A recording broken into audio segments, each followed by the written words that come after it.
Welcome to the Love and Victory Show with Val, where we will bring you candid conversation. In each conversation, we will talk about real life ups and downs while tackling unresolved matters.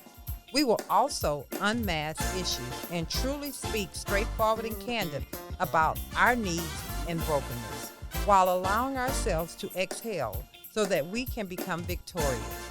This is a place where you can be open to the possibilities of living life in abundance while gaining tools to become bold and complete. So let's get to it. Hello, y'all. Hello. I got busted. How y'all doing? Now it's time for us to get this second half of the show going. Oh, we had a nice break. I hope y'all enjoyed the music because we did. All righty, now it's time for the introduction. And there is no one that I feel can do it better than my co-host. Lawrence, could you please wait a minute, y'all? Uh-oh. He's over here. What's he doing? Yeah, I know it's I'm already always something mad. him. He is over here, not texting. He's saying hello to the people on his Facebook. So y'all know we gotta let Brother Carter be Brother Carter. Brother Carter's gonna be Brother Carter no matter where we are. He don't care that we're live. What about how many people are live? 20. How many we have on here? 2,400 almost. 2,400 people on here looking in, waiting on Brother Carter. Y'all get to see what I deal with on a regular. Brother Carter say, hold up 1 minute. I got to finish what I'm doing. So, Brother Carter, can you introduce the peoples? Good morning. Wait, no, that's low energy. You got to fix that. What am I doing? He literally was not even realizing that we're on air. Back to the show.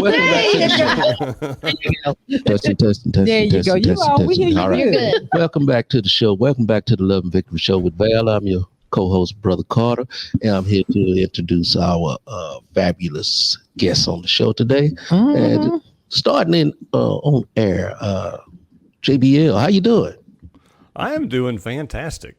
Do me a favor and introduce yourself. Like no other than who you are. I ain't like you come in here and say I'm JB. I do not have a new one. That's okay. Give me what you got. So I will just say I did go ahead and load the video that I played last month. If Abby wants to play that again, it's ready to go. But for people that don't know me, my name is Justin B. Long, and I am a business owner and an author and a super fan of the Love and Victory Show. And I am committed to trying to be the best version of myself that I can be, and hopefully show some other people how I'm doing that along the way. And one of the ways I do that is with these little ditties like this. He is you're an up-and-coming rapper as well. So. That's right. There you go. And Brother Carter producing you. That's right.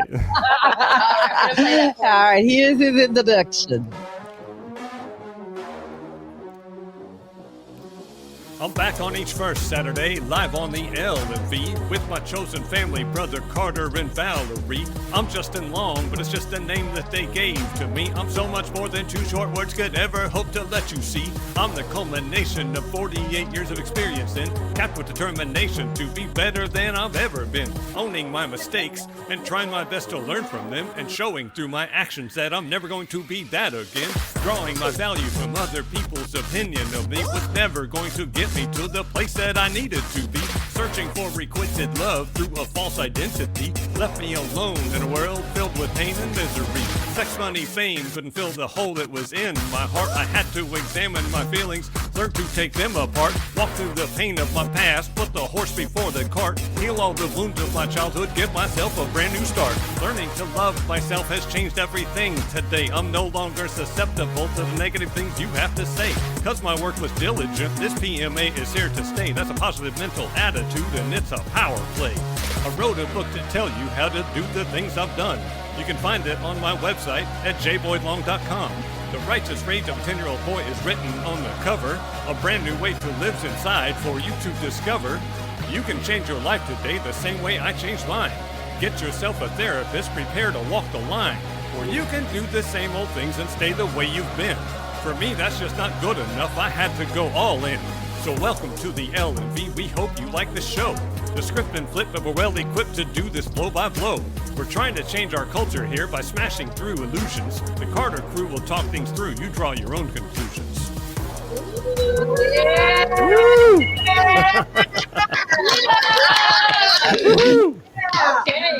Absolutely. It's not just an introduction.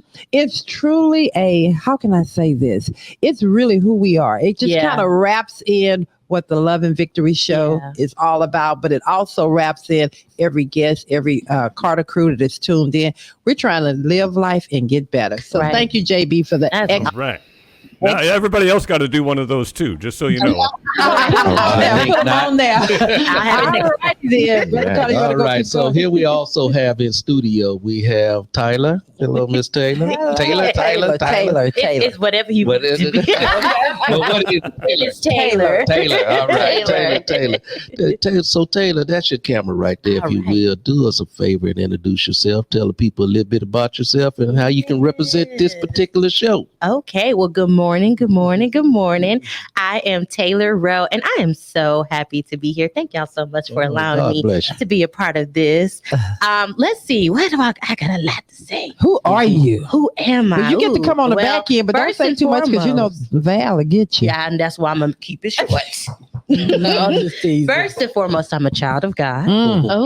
And that is everything. And I'm also a mental health professional. And so when it comes to conversations about improving your mental health, anything about being the best version of yourself, that is right up my alley. I love it. I also am a planning strategist. And so I like to help people plan out events and anything that you need to help somebody think through with. I like to do that kind of stuff. And I just like public speaking. So anytime a mic is in front of me, I get excited.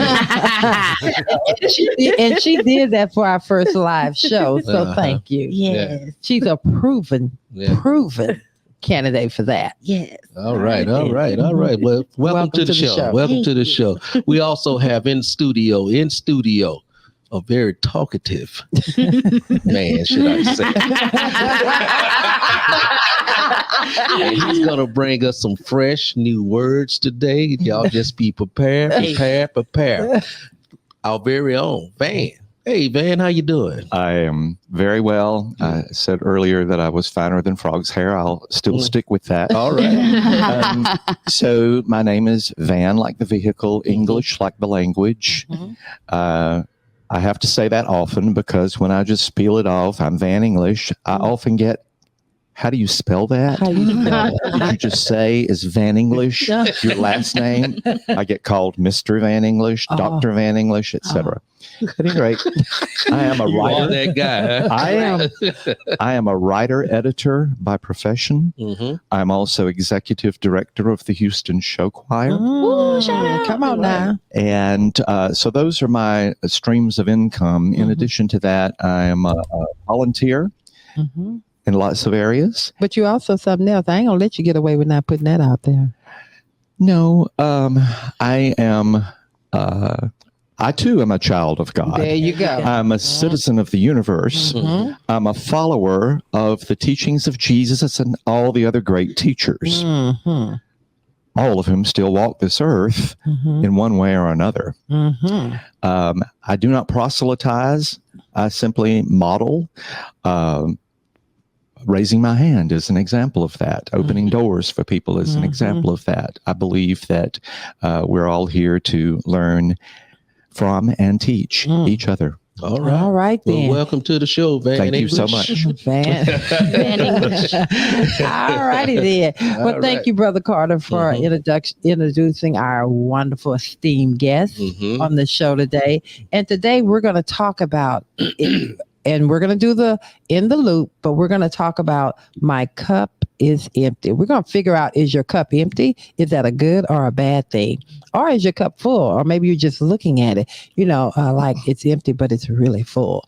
So we're going to talk about that. Let's do the in the loop, and then we're going to get this show rocking. Yes, we are. So for In the Loop today, we're going to keep you guys in the loop of everything LV with Val and LNV Enterprise Resources Inc. has going on. So of course, as you guys know, we are running a school supplies drive right now. We are collecting new school supplies supplies to donate to the children with disabilities over at the Pelton Center. We are also possibly looking at another group, I guess, to donate to another organization. You can drop off at 616 FM 1960 Road West, Suite 101. That's here in Houston, Texas. You can also scan that QR code or visit lverinc.com and make a donation there if you can't drop by. And we are collecting all of that. And of course, we had to do another bowling and brunch event. So we are hosting a bowling and brunch event at Del Mar Lanes. The last one was so much fun. If you weren't able to come to that one, this one's going to be twice as much fun. Oh my God. It's going to be so good. And this is to help fund the school supplies drive. So we're going to have a prize for whoever brings the most school supplies. We're going to have prize for the winners. Brother Carter is the one to beat y'all. And he gets a big head about it too. So we got to have somebody beat him by a little bit. I can't deal with that anymore. And that's going to be on June 30th from 2 to 4 p.m. Again, that's at Del Mar Lanes in Houston, Texas. If you go on lverinc.com, go to our events page, you will be able to access the link to buy tickets or scan the QR code there. Of course, we also have other radio shows. We have a bunch of other radio shows. So we have Tasteful and Toxic. So Tasteful and Toxic went on a little bit of a break, but we're coming back with season 2 this Wednesday at 8 a.m. So if you've been missing Tasteful and Toxic, it is finally coming back. I've been missing it too. We wanted to get some new content for you guys. We also have VK Career Conversations. So this is a live show we do once a month on Wednesdays.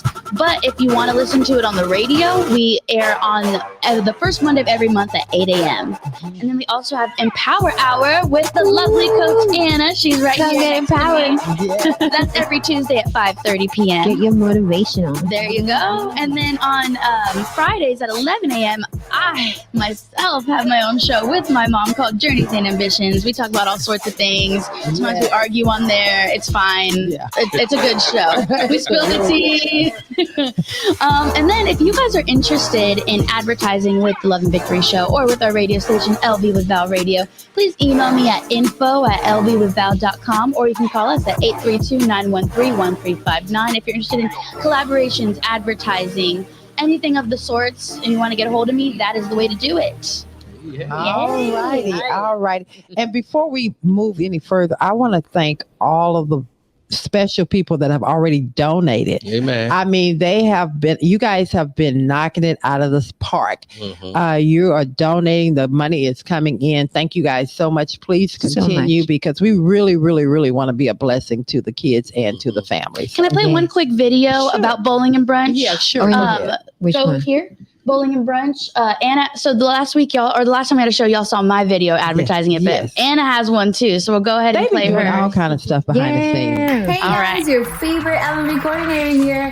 Guys, guess what's back? It's our second bowling and brunch fundraiser. Your shoes, your food, your drink, your lane is included in your ticket, and each ticket is gonna go towards the nonprofit to raise new school supplies for the children at the Pelton Center, and specifically the children with disabilities. We're gonna do some competition of teams. We're gonna do solo competitions. We're gonna have some prizes, some raffles, some winners. Like, you cannot miss this event. The person who brings the most school supplies will receive a prize. So bring those school supplies through.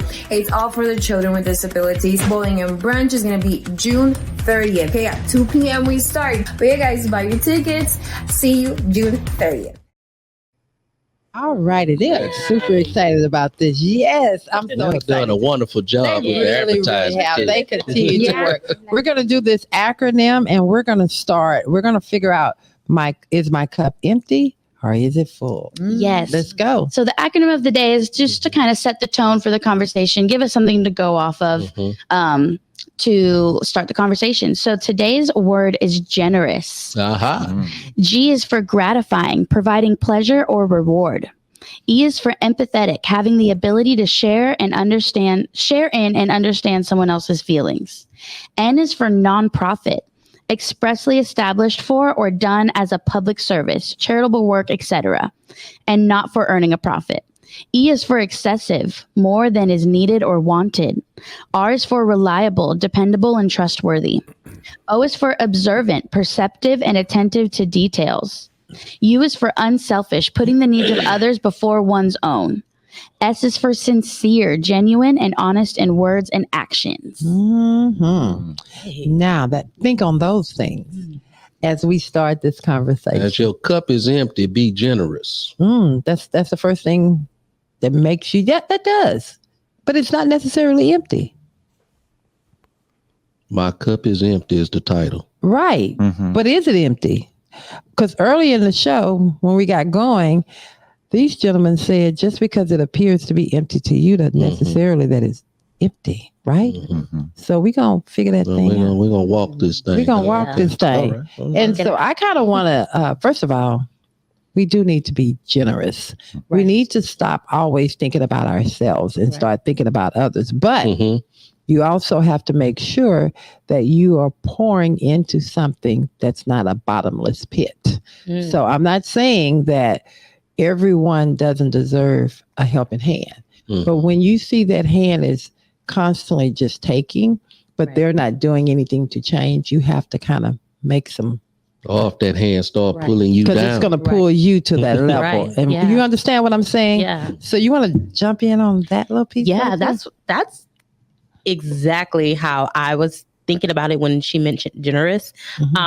I think that I'm a very generous person, but in the past I've been too generous. And I'm still on the journey of learning how to balance being able to give to everyone else and also give to myself. And I think that in the past, personally, I've made my own cup empty by being over generous to other people. And even a step further, being generous to people who are not pouring into me in any kind of way or not worthy. And so that's been something I've had to work through. The way I've started to help refill my cup is to set those boundaries. And then the people who are receptive to my generosity, allowing them to help fill my cup when needed. But I think it's a hard thing to balance when you're a generous person, but you have to be careful because people will take advantage of that or opportunities, and you'll find yourself depleted and feeling empty. And it's so funny you said that. And on this conversation, in our conversation, we're having a conversation, so we just jump in. So don't feel like you have to be called on. Just jump in. When something moves, you just jump in. This is something you can hold without touching. Yes. So I think on that, along those lines, that was my journey. And when you're going through that change into truly who God wants you to be, it makes others uncomfortable because they're used to you being a certain way, but that certain way that you were being was at the detriment of yourself, and they didn't notice it. So now you're choosing you, not saying that you're not choosing them, but you're choosing your peace. And so I kind of want to really talk about My Cup is Empty, because we chose that title with the thought, not necessarily from a negative, but from a positive. So I find that being generous or giving to others, it actually is fulfilling to my cup. You know, you can actually fill your cup up by by giving. True. You know, it don't necessarily have to be emptying yourself, should I say? Well, I think when you don't have boundaries, but it will if you don't understand. So see, some people, one thing about you are a person of when I want to do it, I'm going to do it. When I don't want to do it. That's exactly what it takes. It takes an individual to give, not grudgingly. Once you're doing it grudgingly and regretfully, then yes, you're going to be emptied out. But if you're doing it generously, I disagree from the kindness of your heart, I believe that you're fulfilling a empty cup. I think I disagree with that, because a person that is a natural giver, in most times, is not doing it from a begrudging or I don't want to give this out. I don't want to give because, if I give what? No, they just their natural thing is to give. They're not really even thinking about the consequence. They see a need and they want to meet a need. And they're so used to, because there's something going on with them that feels like they need to do something for someone else, because they don't, speaking of myself, because there is something empty or something broken or something going on the inside of them. Well, let's get a different perspective. Yeah. What's your perspective on that? Well, first I love words. I think y'all have figured that out.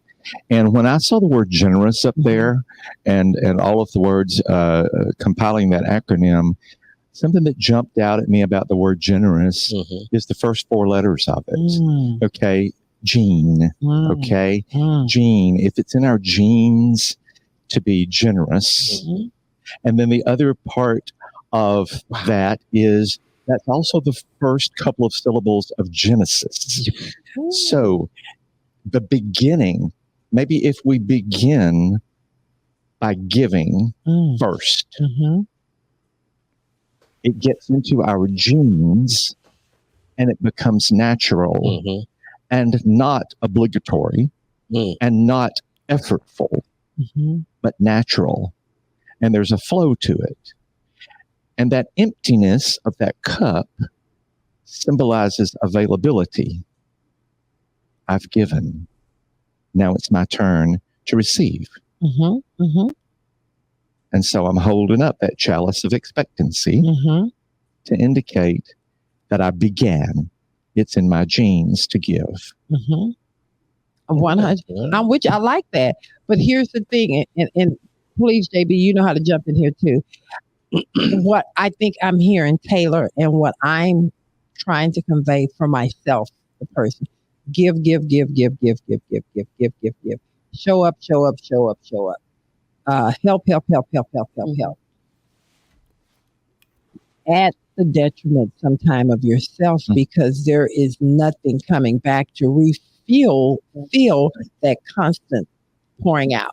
You understand? And until you get to a place, and I'm going to speak for myself, until I got to a place that I was constantly empty, not even knowing that's what I was doing. It was just a natural beginning, a genesis where I started. It was just a natural part of my makeup. I didn't realize that there still has to be some boundaries on that giving. And that's what I'm trying to say, because you can give so much that you truly empty out yourself, and then it becomes a resentful.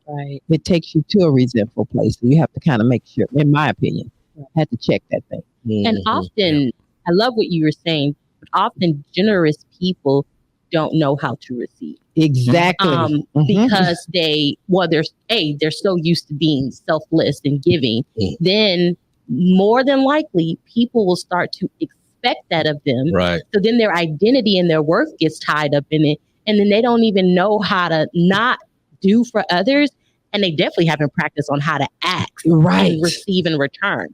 And so what you find is you have this person where they're generous, but then people expect that generous, and then they don't know how to act and receive. And so I think it's a balance. And I love what you're saying. Like, I feel like what you were saying is where I'm trying to be, like learning how to receive and act, right? Because if 50 people can ask of me, why is it so hard to be able to ask of one or two people, you know? But, well, I love that. That's so true. But I think it also comes in, that's that pride thing, because you don't want anyone to see you in a place of needing, when in fact you're just showing that you're human too.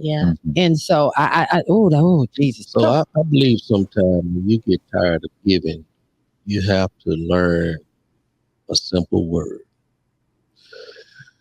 No. Yes.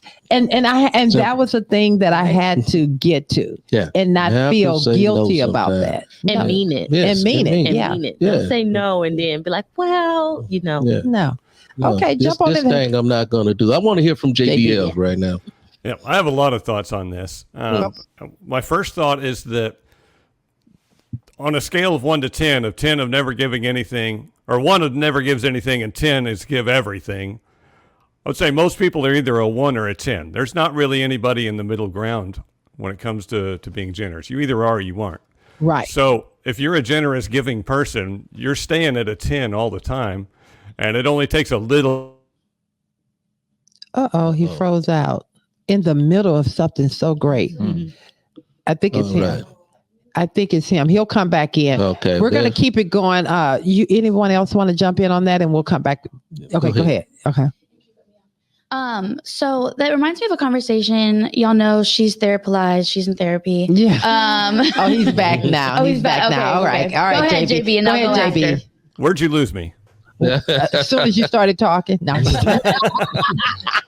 You was talking about a 1 to 10. You either have generous or you're not generous. Right. So if you're a generous person, you're operating at a 10 all the time. and 11 is into the red, right? And if you're at a 10, it only takes a little bit to bump you into an 11. So it's a very fine line. But I think you have to look at what your motivation is for being a giver, because you can be a generous person because you're a people pleaser and you need people to appreciate you, or you can be a generous person because you have a means and you see a need and it's your nature to try to solve that problem. And I think one of those is healthy and one is not very healthy. Right. So, if you have a hard time creating those boundaries, your motive is probably more on the unhealthy side, that you need people to need you. And I think if you can get focused on that and work through that with some help, you can remain a generous person. You don't have to change that part, but if you change what you need out of that to where you can be self-fulfilling and not get your sense of value from what other people are thinking of you because you're giving to them, then you can do that in a healthy way. I think that is spot on it, because that was the journey that I had to go through. As I said earlier, part of who I was and the way I thought in my giving and feeling the need to have to give was to fulfill something that was unhealthy. Yes. Yeah, and I didn't even recognize just how unhealthy, because it was just a part of my makeup. When you are broken, you don't know half of the things that's going on. Right. So you're firing off on all cylinders. And so I really had to step back and look at myself. Yeah. And why did I feel the need to have to always help someone? Val, I think I have another thing in common with you on this, is that, we're both business owners.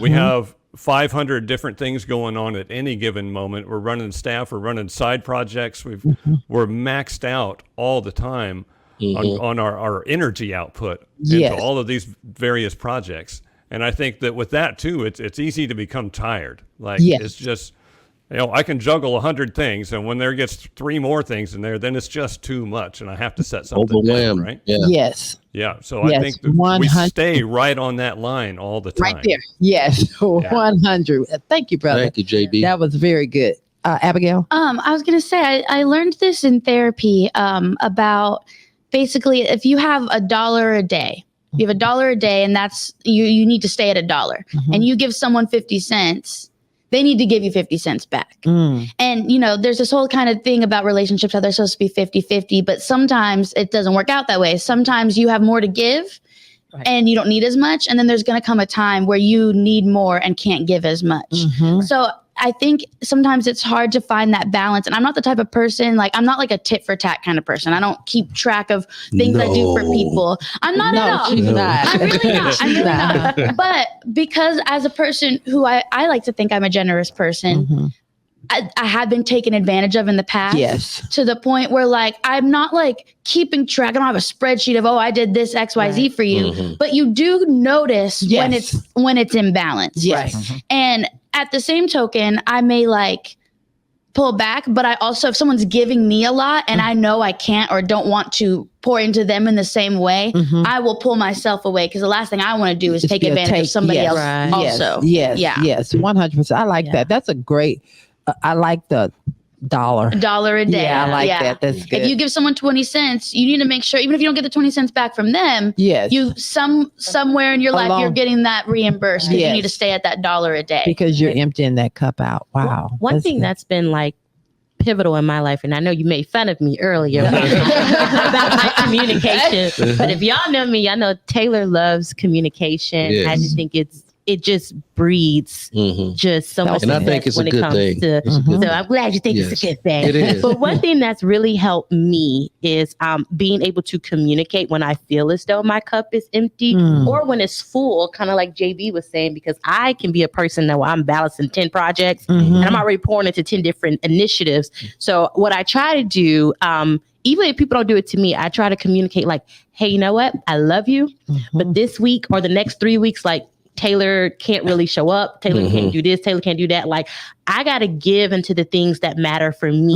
And sometimes that might be just sitting at home with my cat watching TV, trying to fill up my own cup or do fun things for myself. I love to go camping and whatever, but I try to communicate. And then when I do have the capacity, I'm very much like, hey, like if there's anything you need, I'm here. You know, for the next couple like this, or like I got it, I got you. What do you need? I'm available at these times. I actually like that. That's very healthy because you're actually saying up front, right? You know, these next couple of weeks is going to be jam packed for me. I got a lot of projects, or I got this going on. JB, we need the listeners. We got some free therapy over here. You know, soaking it up. Soaking it up. We got these things going on in my life right now, and right now I don't have the capacity to take in more. Doesn't mean that I don't love you. I'm not here. But right now, during this period of time. Well, there are some people out there don't know how to take advantage of just my time. You know, there's a lot of people out there, and I don't want to call people out by names or nothing like that. You're not going to call nobody out. They're supposed to be unavailable at this moment in time. Ouch. But they're still available. But I got therapy. She was helping me out. Okay, well, she was helping me out. She was helping me out. Oh, you like that? Yeah, baby. Y'all see how shady he is? He's shady over here. And I love that because I do have a problem with, I'm working through that problem of really protecting my time. Yeah. And see, if you're on the phone with Comcast, AT&T or whatever it is, you know, the people that keep you on the phone a long time, and your phone ring, and if you leave that call, you're probably going to drop. But you still accept another call coming in. That makes no sense. Somebody might need some therapilation around here.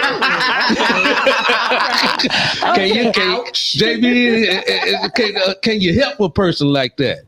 Oh, shady boots around here. Well, shady. Well, come on now. Well, we looking for some help around here. I want to get back to the cup analogy. Okay, thank you. If I may. Sure. Because before I can pour anything out of this cup, I should take what I need from it. Oh. Because what do they say on the airplane? Oh, that was good. What do they say on the airplane? You have to start to take care of yourself first. Good. And what does RuPaul say? If you don't love yourself, how the hell are you going to love somebody else? Okay, then. Right?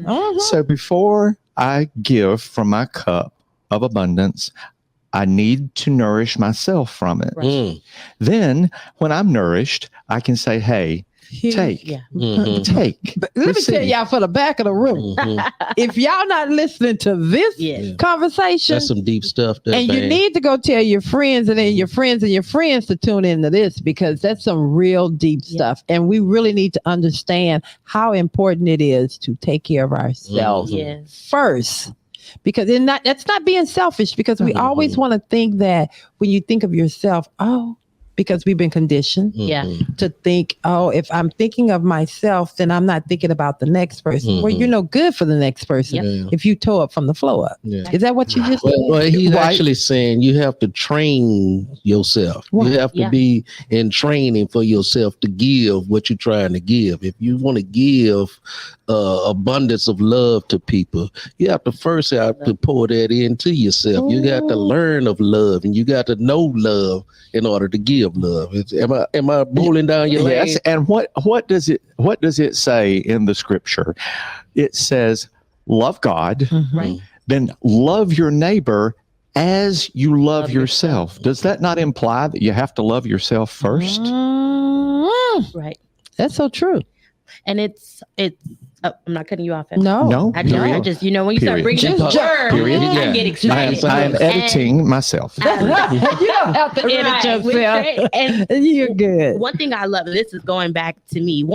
Yes, you can't pour from an empty cup. But going back to me, my identity getting tied up in being a help for other, feeling needed was misconstrued. But when I got to know God, come on, in a real way, an authentic way, and then I got to know my identity through him, I have now started to say, even if I tell you no and you feel some type of way about me, I know my heart, I know God, and that gives me confidence to set that boundary. Come on now. But there was a version of Taylor who was just operating off of people. Come on now. That was not peaceful. I was all over the place and I was a lot empty.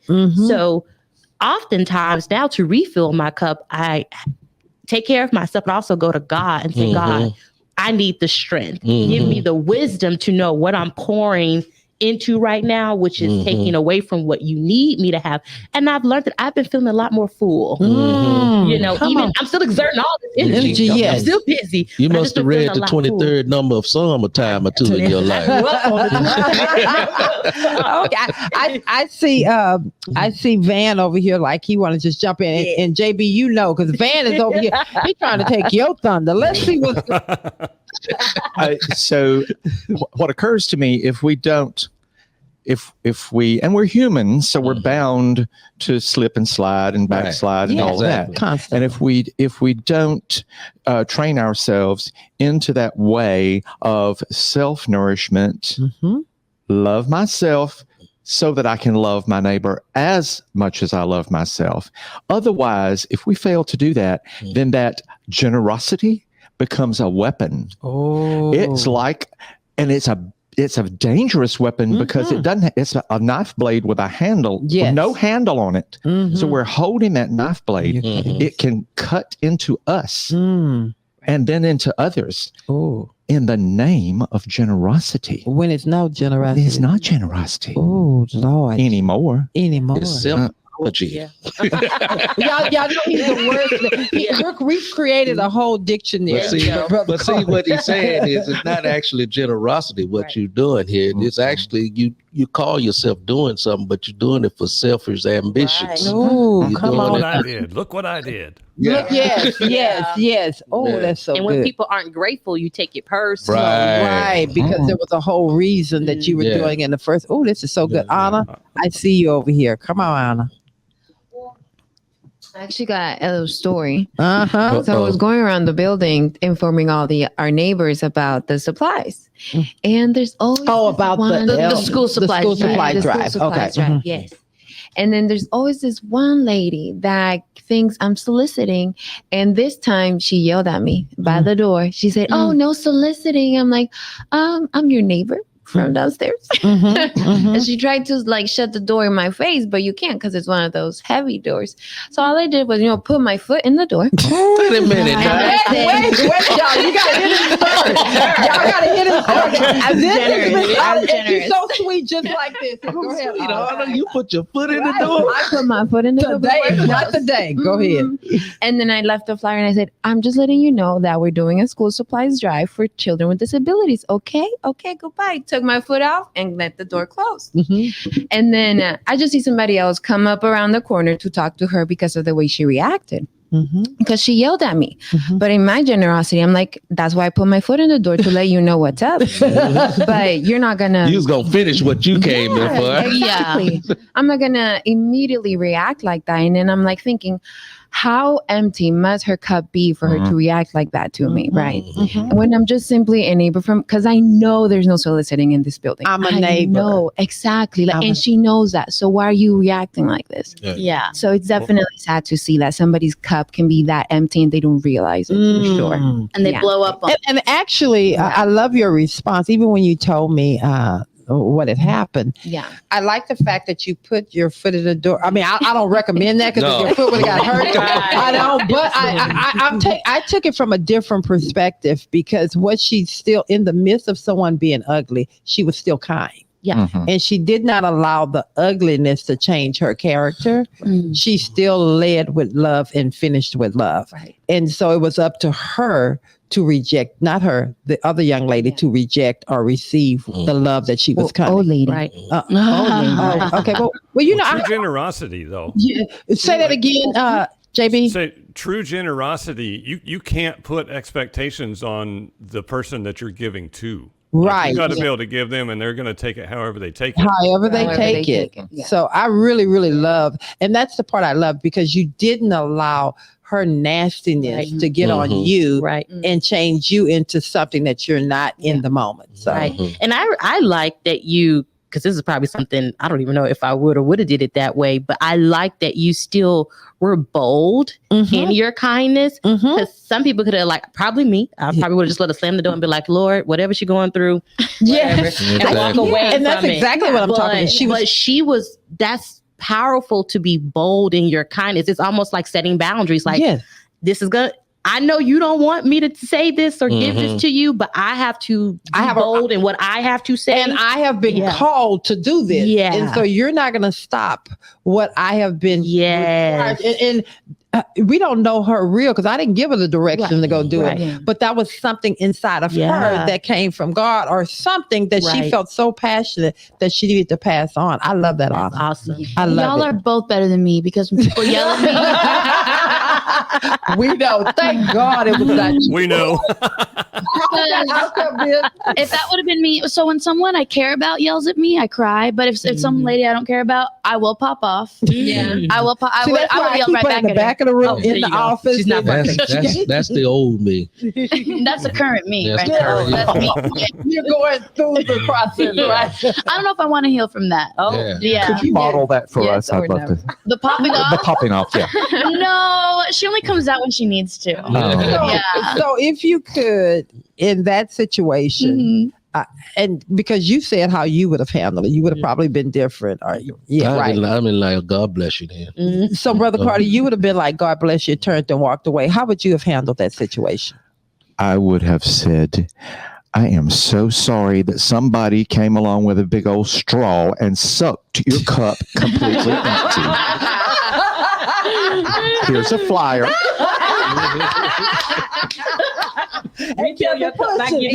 I'll be downstairs if you have any questions. My attitude. And how would you have handled it, Abigail? You know, I can't think of the words I would say. Probably nothing appropriate. Okay. The attitude would be on 10 for sure. So her attitude would have just jumped right into your spirit. Huh? The B word. All right, JB, what would yours would have been like? My tendency is to be passive aggressive, so I would let her shut the door, and then I would tape a flyer to the door so people think she's advertising that. Oh Lord, That's a good idea. You tape it on there. Well, I have to say, Anna, you actually taught us all what it looks like to truly be. That's right. To be selfless, and then also, I'm on a mission to help someone, and I'm not going to allow you to steal from the ones Dim that are my in light. need. So I want to give her a big. And to the people that are out there listening, that same scenario, if you were faced with it, can you please put in the comments how you would respond? And we're going to take this question. Well, she just took it to another. She just said, I am not accepting no from anyone. And that's what she did. She led with that. Or rudeness. Did you hear what she said? It wasn't just about the no. It was about the rudeness.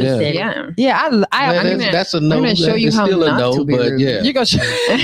I absolutely. Most people will return the rudeness with the rudeness. Most. And that's the second time that lady has reacted. I like wouldn't that. go to her anymore. I'm still She's going. just showing you who she is, and you should believe her. You going? You still going? I know her schedule, right? She goes 7:30, leaves at 4. Okay, so you're believing God that she's going to change through your walk, through your action. Okay. So you're going to keep leading by example and showing love and showing up. Again, that's why Anna is a part of this team. I love you so much for that, because we all are required to be an example. You know, so many people like to take the word of God and beat you over the head with what the scriptures say, but are you applying it? Or are you using it to weaponize? Are you walking in it? She walking it. She walking Hashtag goals. Okay, so do you think that you're helping others sometime or all the time is depleting who you are or changing who you are? So what I mean by that, sometimes you're spending so much time helping others. We talked about the cup being empty. Have that changed the core of who you are? Meaning, is it change you negatively, or is it changing you into a positive person? And the reason I'm asking that, Taylor, you're a person that have been a giver. When you were in that place of always giving and your cup was empty, did you find it changing the character of who you are with people, or even the person? Yeah, I think honestly it's been both. And so hopefully I can explain it that way. So I have been in the position where I was giving, and a person was just taking and taking and taking. I did get resentful. I did my best to communicate what I was feeling, but I still was resentful. And it completely, now this is more so applying to dating. It completely shut me down of like, I don't even want to have certain interactions because either I got to get better with knowing how to set those boundaries. I got to find better people who don't know how to only take. Like it did cause me to be like a negative effect. Like I don't even want to deal with that. I don't want to deal with those kind of situations.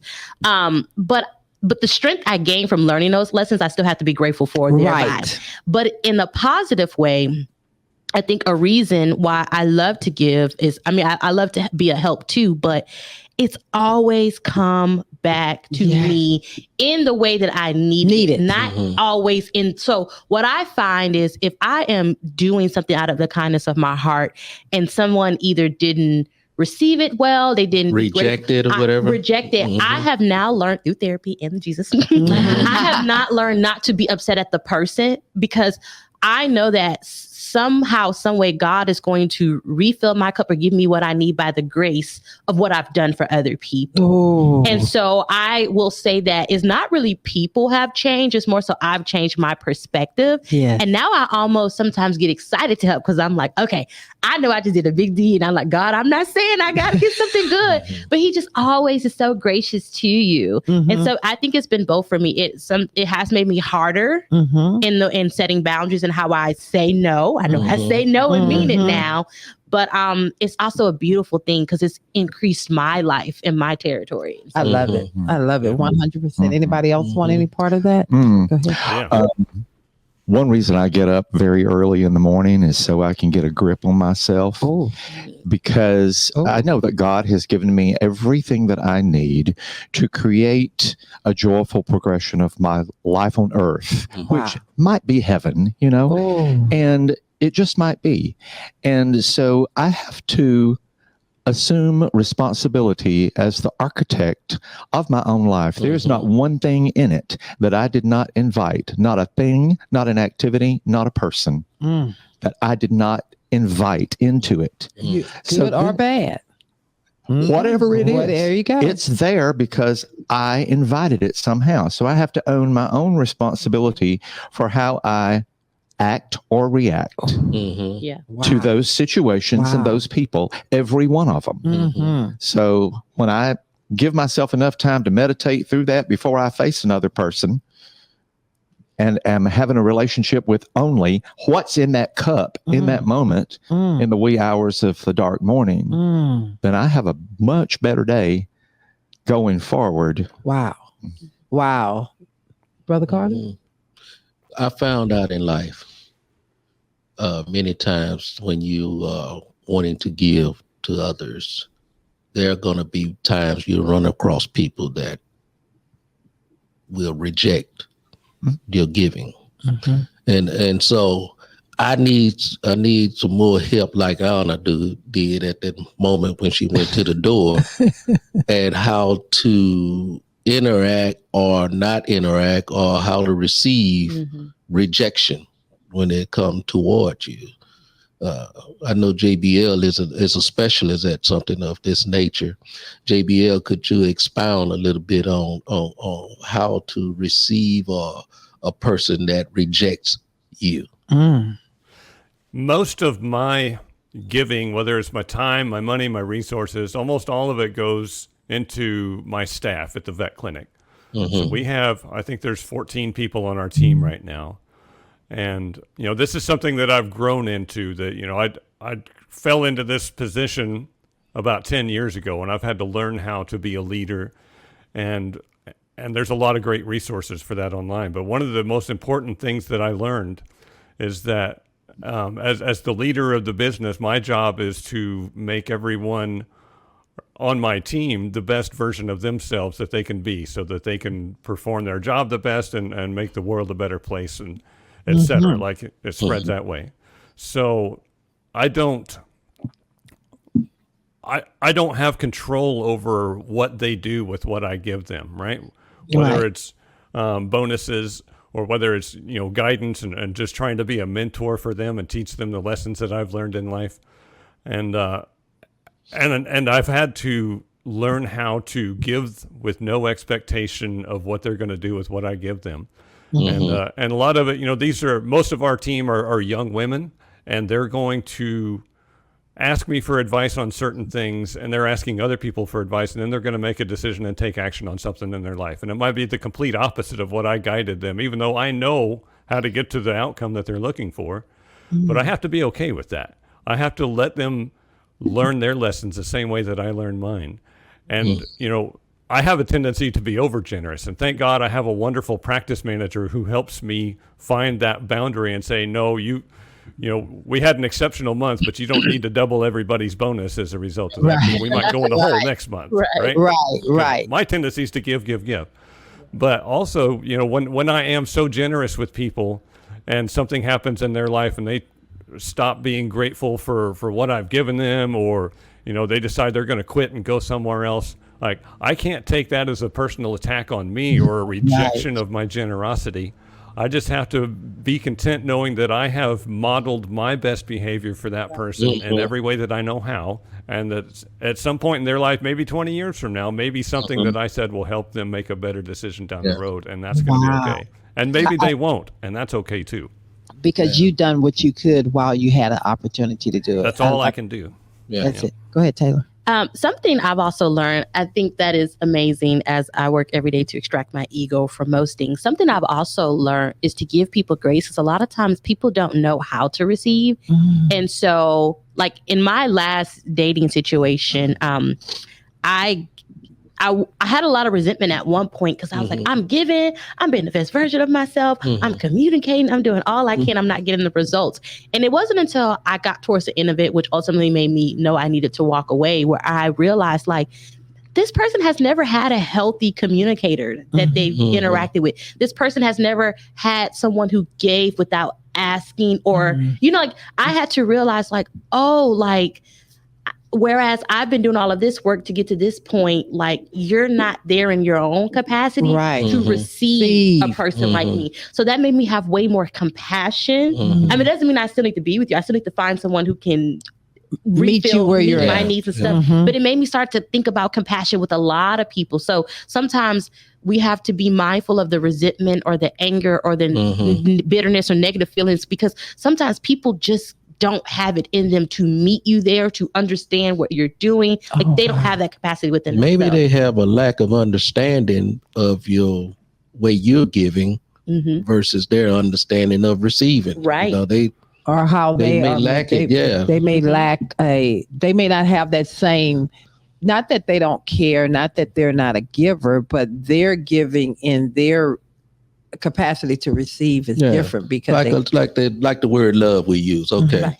You may be a compassionate, loving individual, and the individual you're trying to give that love to may not have the clear understanding of what love is and understanding how to receive love. And therefore, that's when you're going to have the rejection as far as clash. That's good. I love that. That's good. Well, Abigail is getting on my nerves because she's telling me we're at the time of the show. Well, it's not a bad thing. It's a good thing. It's time for our Q&A. So we want to get our audience involved. So I know I've been seeing this thing over here going up and down, up and down. So we're going to go to a few questions, and we're going to try to do some answers or even some comments. What do we have out there? Yeah, I have one question from Donald on YouTube. Hey, Donald, that's our homeboy. How you doing this morning from G-Town?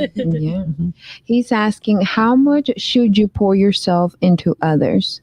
How much of yourself you pour into others? Okay, either way, go ahead and jump on that. I have a thought. And it segues from something that was on my brain. So maybe that question was just conjured up from that. Who knows? Who knows? One thing that's important, I believe, in our practice of generosity is to not rescue. There's a fine line between rescue and support. The difference is Support I like where you go. has a question. How can I help you? Mm-hmm. Do you need some help? Is there something I can do for you? I like that. Rather than just run up to a person who looks despondent or poor or whatever and say, here's $20 or here's a Kleenex, you're sobbing. Oh, I don't need that. Oh, I need to just be heard. Or I don't need money. I don't need you to fix it. I just need to have an opportunity to get it out. So that is a good way to maybe measure our generosity and gauge our generosity, and not, because that can lead to resentment if you just throw around $20 bills and Kleenex and say, oh, they didn't appreciate it. Look at them. I love that. Yeah. I like that a lot. Good. Anybody else want to take that question that Donald asked? I would just add on to that there's never going to be one answer that applies to all the situations. You need to be able to recognize what the need is and determine if you're capable of meeting that need or not. And is that your calling to meet that need? Because a lot of times we want to jump in and go fix something when that wasn't even your calling. You know, that wasn't even your responsibility to do that. It just happened to be there, and it fell in your lap. Doesn't mean it needs to sit in your lap. Because I'm not a builder. So if you ask me to build something, then I have to refer you to someone else. I like that. I like that a lot. That's real good. So in other words, don't be trying to take on something that you know that you're not capable. That's real good. Stay in your lane. Stay in your Stay lane. in your lane. All righty. Next question. I think that one goes into what Mike is asking on YouTube as well. How much can we pour without being hurt? And what should be the boundary? Well, when it starts hurting, you've already poured too much. That's right. And the boundary should be when it starts to feel like, when it starts to hurt. That's your answer. You know, you need to probably come in from the beginning that this is what I can do. This is how much I have available in this cup at this particular moment. And just be straight up and honest. We talked about that early on, wouldn't you say? Yeah. Yeah. And I would add to that and just say, don't give up because you've been hurt. You know, sometimes that just might have been a bad moment. Oh, And so, It's like gonna happen. Anna, the lady closed the door on Anna and she put her foot in there, but she said what she said. I'm going back again. Yeah. So don't give up because you was hurt one time. It just might have been the wrong opportunity at the time. to help. And so tomorrow the sun will shine again, so you can give it another shot. And she'll I would probably end up coming to one of our bowling brunches. I know. Oh, yeah. Yeah. I already know. Yeah. I said she'll probably end up coming to one of our bowling She brunches. probably donate more toys than anyone books or whatever. Yeah. We should You never know. Yes. Yeah. Go ahead. What were you going to say? Well, I was just going to add exactly what I feel like you were leading at, Brother Carter, is I think also you have to have discernment in like what you're pouring into, and is that healthy for you? Because sometimes we're, like you said, we have to have accountability to what we're giving our time to and who. There have been, I think you and I were talking about this on the break, like there have been clear people or situations where they're not looking out for your best interest, but you're still pouring, you're still investing, and you're getting hurt. But use that discernment to know, like, this is not for This you. is not where I need to be where pouring. you feel refilled or loved or appreciated. And so sometimes that hurt just needs to be your redirection towards something else that might be helpful. Look, check the signals out. There's signals out there. All right, next. We have from Suzanne. Suzanne. How much should you pour yourself into the marriage life? Into the married life? Yeah. So her question was, let me go to that real, I'm going to read that real slow. How much did you pour yourself into the married life? So 100%. I'm gonna say I didn't pour a whole thing. No, I think for me, I pour it all, but I think all is at the capacity of where you're at that moment. And so when I hear people saying I'm giving everything that I have to give, or I've given it all, that was your all at that moment, and it may not look like it's much to the person that maybe need more, but at that particular time, that's all they had to give. So that's their all. I mean, does that make sense? What I just said? It does. You know, I think we like to measure other people based off of our standards and where we're at. So, but I do think that if you're in a marriage, you want to give everything that you have to give when you can give. That's what's going to keep that marriage solid. Yeah. All marriage is not going to be 50-50. Right. Right. And I it's think time. it's also a big difference between giving to something that is creating a better whole between the two of you, or trying to change or rescue your partner Right. because they're broken. That is not the same thing at all. That is two completely different things. I love it. What were you getting ready to say, babe? No, I'm just saying all marriage is not going to be 50-50. Yes. And so you have to understand when you're going into the marriage that you may have a little more, whether it be money, or a little more, whether it be love. You have to understand the different boundaries that come into the marriage, should I say. And so if you're more loving, you may have to give 60 to 40%. Whether you have more money, you may have to give, vice versa, 70-30, whatever you do in percentage wise, understand where you're at in your marriage, should I say.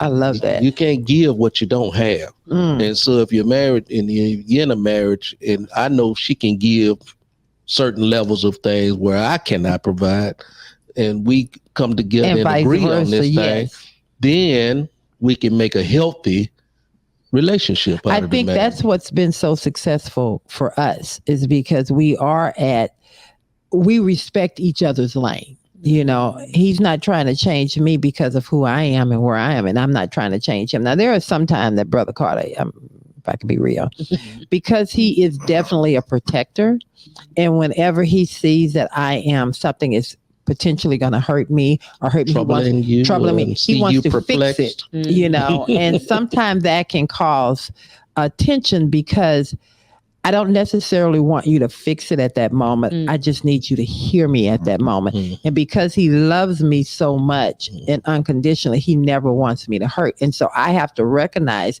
when he's doing that, trying to fix it, it's not coming from a bad place. It's coming from a loving place. And so we have to find, and we work on that balance. And have the conversation. That's a natural instinct for me to be a protector, to fix the issue, and situation in your life. You have to understand that from me, as an individual. When you understand that from me, I'm not coming in a bad place. Right. And I think that's important in a relationship. Go ahead. Jump in. I have one more thought on this question. I would say if you feel like you're putting more of yourself into the relationship than your partner is, then there's probably a problem in the relationship. Yes. With a healthy relationship, you're both putting everything in, and everything you that you feel a sense of gratitude that your partner is bringing so much to the table. Right. I love that. Go ahead. May I add something? Come on, add. Okay. So I also think to the person's question about, back to that, I think the marriage covenant can be defined by the couple, and should be. And I know that for my marriage, before the plane took off, we developed a covenant right then and there. Divorce is not an option. Get out of my business over here. Period. Yeah, period. And so it's cyclical. There are times when I can do more. There are times when my spouse can do more. It's back and forth. And that is part of the original covenant. No matter whatness in the relationship. Oh, I love that. I love that. Divorce is not an option. So that means that we're going to work through this, whatever that Absolutely. is. Nobody's going anywhere. We're going to figure it out. Even if we have to go sleep over here for a moment. Go upstairs for a week or so. There you go. I'll see you in a week. Right. I love that. Very That's good. real. Yeah. That's real. That's really weird. And that's a damn shame that people don't take that approach. Divorce is at an all-time high. Oh, it's too easy. Yes. And they make it too easy to do it. So. All righty. Now it's time for our final thoughts. I guess we will start with JB. JB, what is your final thought of the show? What you want to leave the people with? Oh my God, it's time to go already. It went by in a flash, didn't it? It did. It really did. This has been a really good conversation, and I think that it's something that you really have to be mindful about, your approach to how you give to other people, what your expectation is out of it, and what your motivation is. So don't just give for the sake of giving so that people can see you give to others. and know how to self-regulate and recognize that when you're getting down to the bottom of the cup, it's time to stop and regroup and figure out what I need to do. Like, know what my tools are to refill my cup, so that, because it's going to happen. It's going to happen all the time. Yes. It's an ebb and flow with the tide. And so we need to have the self-awareness and the resources to both give and receive and recharge as necessary. Right.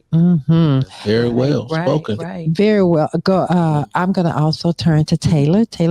But they already know how to find JB. But JB, did you put down below how they can find JB? Oh, jboydlong.com. All righty then. And now we're going to turn to Taylor. What did you take out of the show and your experience on the Love and Victory show with Val for the first time? Well, it has been an amazing experience, and I didn't expect anything less. The conversation was fruitful. I was helped, and hopefully something that I said was able to be helpful. So just a nugget to drop, something that I heard a while ago and it stuck with me. You talked about oftentimes we've been trained not to be selfish, but I've learned that being selfish is being self-full. So when you go back to thinking about your cup, you have to be self-full sometimes to refill your cup. And in the times where you feel the need to be self-full, whether that's taking time for yourself or doing whatever, it's okay to communicate that. Yes. And learning how to treat yourself will often teach people how to treat you. And so just wanted to let you know, be self-full sometimes to refill your own cup. The way to be connected with me, just simply, I'm on all social media. And that's Taylor, TAHLAR, spelled differently, Rowe, ROWE. It's just been a pleasure. So thank you all so much for having me. It's been our pleasure having you here. Kelly Rose, little cousin over here. I knew you would see it. I say it all the time.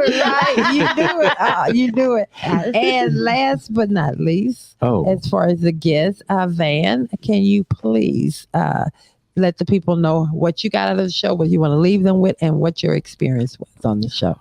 Well, I came in here with zero expectations other than to be open. So I guess my cup was empty and available. It was very quickly filled. I have sipped from it this entire time. There's still some in there. Look at that. I'm going to swig it now. Now it's empty, but guess what? I'm full. You're full. So the cup is inside of me. I am full of the ingredients of the blessings of this 2 hours, which I thought, what on earth are we all going to do for 2 hours? Wow. It has flown, and I am very, very, very fulfilled and feel fortunate to have been invited by Abigail and would gladly accept in the future. Plug. And I can be found, if you Google me, please put quotation marks around Van, like Van English with quotation marks around it. Otherwise, if you just put Van English on there, you're going to get all kinds of unrelated things. I love to be friended on Facebook by real people. Okay. And I have an Instagram account. I don't know what to do with it. But Abigail tells me I need to make TikTok videos. I don't know how to do that either. Don't feel bad. No. But if somebody wants to put me on there, I'll ham it up. You'll ham it up. I will. All right, then. Thank you so much. Thank you so much. I'm utterly impressed with you. Yeah. I'm just a mirror. There you go. I particularly love when you just said, I'm going to take the last sip of this cup. And now the cup is empty, but I'm full. Ooh, I love that. Oh, my God. So sometimes when your cup is empty, talking about a humanly cup we're talking about, when your cup is empty, sometimes you may need to do the very thing that's agonizing you. Okay. So if your cup is empty because you're tired, you're exhausted, go to sleep. Get some rest. That's a way to refuel and recharge your cup and put more in your cup so you can go tomorrow, so you can't face tomorrow. Come on, Brother Carter. That's all I'm gonna put on that. I ain't gonna add nothing else to that. But you can find me here every Saturday on the Love and Victory Show with Val. You can also find me on Wednesday mornings at 8:00. Tasteful and Toxic. We got brand new stuff going on that particular show. Facts. The only way you can watch it though is you have to download the app. Abigail, would you tell the people how to download the app so they can watch Tasteful and Toxic Download on Wednesday morning? On just look up LV with Val on the App Store, Google Play Store, whatever you got, and download the app. Make sure you sign up. If you go to the tab all the way to the right, you're able to sign up, and that's how you receive our newsletters. You're able to like favorite and heart your favorite videos from LV with Val. We have Tasteful and Toxic on there, and you can listen to our radio station 24/7. We have music for you 24/7, handpicked. Yes. By me. Oh God. All right. I just want to put the plug in with that. You can find me also on Tasteful and Toxic on Wednesday. Wait. Both of them are highlighting themselves. Go ahead, baby. Don't be rude. Not ever. He put his foot in it, though. Please download the app. You can find us there. I'm just telling people how they can find us. I know, baby. Go We ahead. love y'all. God bless you. We'll see you. I know that's my ending. Oh, okay. I want to say You're this the host, so you have to be last. This show has been fantastic. I say it all the time that, this is one of our best shows. And I have to say this, God continues to just show up and show out and send the right guests at the right moment for the right topic. I thank each of you for showing up and showing out. You're so gracious. You're so vulnerable. You're so open. I learned from this show. I have something to take away. I hope my listeners, the Carter crew, y'all are bad out here. I continue to see us grow. I continue to see the love. Continue to tell your friends, tell your mama, tell your haters, tell everybody to tune in to the Love and Victory Show with Val. Until next time, we'll see. Happy birthday, Pops. Happy birthday.